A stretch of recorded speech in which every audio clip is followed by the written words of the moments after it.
Hi, welcome back to 101 Orthodox Saints. I'm your Orthodox friend, Amelia, and today we're going to be reading about St. Lydia. Here is her icon, and here is the illustration. St. Lydia was a Gentile who nevertheless strongly professed the Jewish faith. She was present in Philippi when St. Paul spoke by the river to the devout Jewish women of the city. St. Lydia heard the words of St. Paul, was immediately converted to Christ, and asked that she and her whole household be baptized. Afterwards, she hosted the apostles in her home, where they met other Christians in Philippi and encouraged them to be strong in the faith.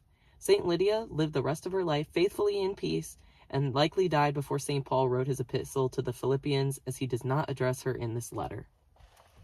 Fascinating facts. St. Lydia was involved in the sale and production of purple cloth. During Roman times, purple dye could only be made by extracting liquid from sea snails found in the Mediterranean.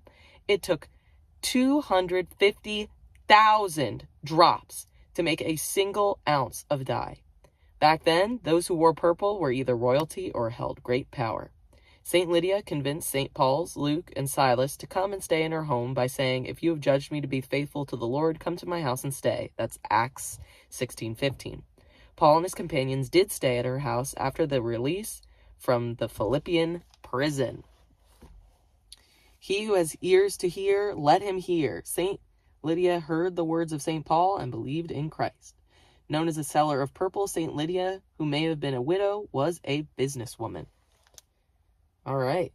And celebrated on May 20th.